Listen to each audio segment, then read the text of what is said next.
ang malaking biktima ho dito, kung tama ang aking ginamit na kataga, ay ang Senado. imahe ng Senado. Sabi ho ninyo, Correct. time to recover. Dapat ibangon nyo ito. Ano po ang inyong balak gawin? Paano nyo maibabangon ito ngayong Senado na marami na nga po ang nagsasabi na para bagang ito po ay failed institution? Alam mo, Ted, yun talaga sinabi ko kanina, nakakalungkot. Kasi ang daming tawag sa amin. Kasi nung nag-focus kasi kami kagabi ng mga minorya, akala ko, ako lang yung tinatawagan ng mga international news agencies.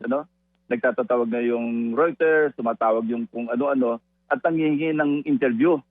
Sa loob-loob ko naman, nung binahagi ko sa mga kasamahan doon, sabi nila, kami rin tinatawagan. Sabi ko, ako ang decision ko, huwag na mag-give interview sa international media kasi ano sasabihin natin, lalong lulugmok yung Senado. Kasi parang ire-repress mo na ire-repress. Kasi, alam mo, nasa international news tayo for the wrong reasons. Napakapangit ang nangyari. Kasi noon pa lang, parang breaking news. Sa CNN nga, nakalagay na doon. Parang shooting in the Philippine Senate. Ano na kagad negative na kagad. Opo. So, ang sinasabi ko mag-recover, from here on, siguro, maging, alam mo, senatus, di ba? Yung Latin word, pinanggalingan ng Senate. Parang wise, mature men. Yung sa Rome ito yung senatus So, dapat, moving forward, gawin na namin lahat yung tama. Huwag na kami magpakita ng yung mga parang immaturity, parang magkaroon pa ng guluhin pa namin yung situation.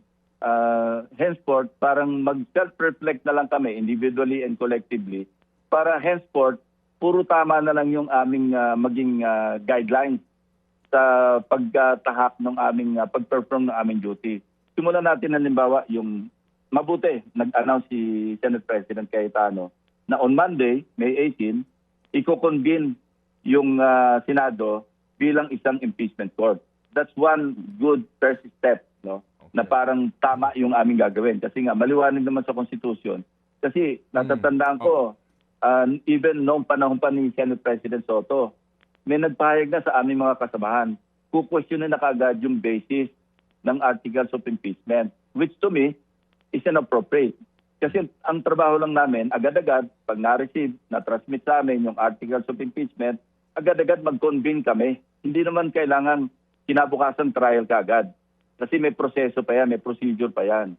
Kapag natanggap na, siyempre bills and order of business, pagkatapos mag-convene kami, tapos magpapadala ng summons. Nagtanong na kami kasi sa mga nakakaalam, sa mga judges, mga justices na kaibigan namin, na merong 10 days, at saka based on past experience, merong 10 days na papadala mo ng summons yung respondent.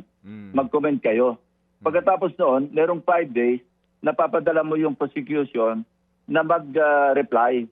At pagkatapos na makonsolidate lahat yun, mag-i-schedule na ng tinatawag na preliminary conference para mag-stipulate, eto na, markahan na natin yung mga ebidensya.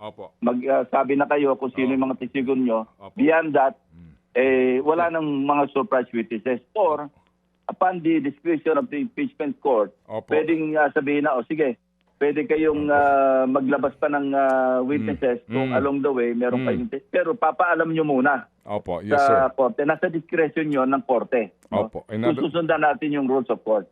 Mga kapatid, patuloy po kayong tumutok sa 105.9 True FM para sa totoong balita, impormasyon, music, and entertainment. Mag-subscribe sa aming YouTube channel at podcast at sundan nyo kami sa Facebook, Instagram, X at TikTok sa True Network PH. Bisitahin din po ang aming official website, truefm.ph. At panoorin din kami sa True TV Signal, Channel 19. Kami po ang 105.9 True FM. Laging true sa'yo, kapatid.